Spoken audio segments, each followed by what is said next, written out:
రాష్ట్రంలో ప్రజలను బురిడి కొట్టించేందుకు అవకతవకల బడ్జెట్ ప్రవేశపెట్టినట్లు జిల్లా వైసీపీ వైద్య విభాగం అధ్యక్షులు నాగార్జునరెడ్డి విమర్శించారు. లోటు బడ్జెట్ అంటూనే ప్రజలకు ఏ విధమైన అభివృద్ధి చేస్తామో వివరించలేదని విమర్శించారు. కడప నగరంలోని వైఎస్ఆర్ కాంగ్రెస్ పార్టీ కార్యాలయంలో వారు మీడియాతో మాట్లాడుతూ రాష్ట్రానికి ఉన్న అప్పులు ప్రవేశపెట్టిన బడ్జెట్ వివరాలను వారు సరితూగంగా చూపించే ప్రయత్నం చేశారు. ఈ సందర్భంగా ఆయన రాష్ట్ర ప్రభుత్వం ప్రవేశపెట్టిన బడ్జెట్ పై పలు విమర్శలు చేశారు. ఎన్నికల సమయంలో ఇచ్చిన హామీలను నెరవేర్చకుండా కేవలం అంకెల గారడి బడ్జెట్ ప్రవేశపెట్టారన్నారు. పాలు లేకుండా హెరిటేజ్ సంస్థ పాలను విక్రయిస్తుందని, అలాంటి సంస్థకు యజమాని అయిన భువనేశ్వరికి అవార్డును ఏ విధంగా ఇచ్చారంటూ అనుమానం వ్యక్తం చేశారు. అందులో సంస్మరణ, సంఖ్యల గారడి, ఇంకోటి సంక్షేమానికి చిల్లు, ఈ మూడు అంశాలతో పూర్తిగా వివరించడం జరుగుతోంది. మొదటగా అసెంబ్లీ సమావేశాలు జరిగే ప్రారంభంలో ఎమ్మెల్యే కొనతల రామకృష్ణ గారు ఆయన మరి ఏదో మార్కులు కొట్టేద్దామని చెప్పి ఏదో మినిస్ట్రీ పోస్ట్ కోసమే ఏమో మరి కొన్ని వ్యాఖ్యలు చేయడం జరిగింది. అది నారా దేవాంశ్ గురించి ఆయన ఏదో చెక్మేట్లో ద బెస్ట్ సాల్వర్ అని చెప్పి లండన్లో అవార్డు తీసుకున్నాడని చెప్పి, ఇంకా నారా భువనేశ్వరి గారు ఆమె మన ఇండియాలోనే మోస్ట్ ప్రామినెంట్ ఉమెన్ కేటగిరీలో అవార్డు తీసుకోవడం జరిగింది. అది నేషనల్ డైరీ వారి నుంచి అందజేయడం జరిగింది. మరి నేషనల్ డైరీ వారు అవార్డు ఎందుకు ఇచ్చినారో, మరి ఈమె నైపుణ్యం చూసి పాలు లేకుండా పెరుగు తయారు చేస్తుందనే నైపుణ్యాన్ని గమనించి అవార్డు ప్రకటించినట్టున్నారు.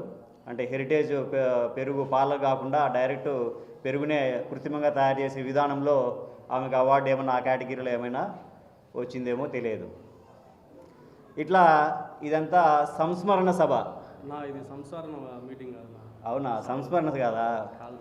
మామూలుగా అసెంబ్లీలో సంస్మరణ అన్నా జరగాల, లేదా సంస్కరణ అన్నా జరగాల. అంటే సంస్మరణ అంటే ఎవరైనా చనిపోయిన వారి గురించి వారి గొప్పలను మాట్లాడడం, లేదా సంస్కరణ అంటే ఏదైనా గొప్ప మార్పులు తీసుకురావడానికి సంబంధించిన కార్యక్రమాల గురించి అసెంబ్లీలో సమావేశాలు జరుగుతాయి. మరి వీళ్ళు అవార్డుల గురించి, ఫ్యామిలీ గురించి మాట్లాడుతున్నారు. మరి నాకైతే తెలియదు ఈ సభను ఏమని పేరు పెడతారో.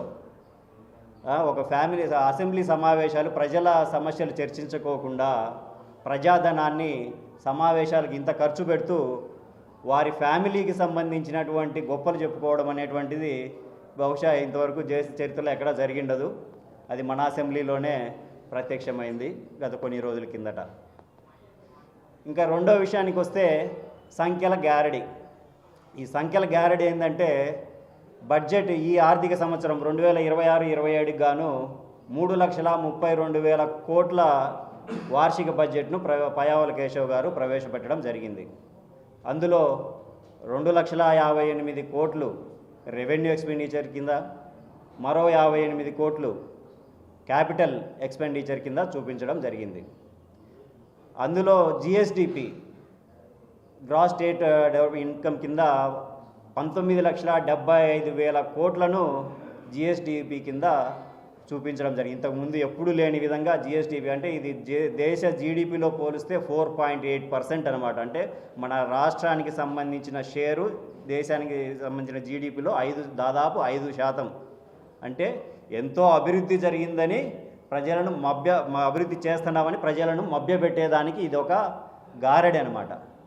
ఇప్పుడు వాస్తవాలు కూడా చూసుకుంటే వీళ్ళు చూపించిన దాంట్లోనే తెలుస్తూ ఉంది. రెవెన్యూ ఎక్స్పెండిచరు 2,58,000 కోట్లు చూపించి, ఒక పక్క ఇన్కమ్ 19,75,000 కోట్లు జిఎస్డిపి చూపిస్తూ ఉన్నారంటే ఆ వ్యత్యాసమే తెలుస్తూ ఉంది. అంటే వీళ్ళు ఇన్కమ్ ఇంత సాధించాలనుకుంటున్నారు, రెవెన్యూ వచ్చేది 2,58,000 కోట్లే.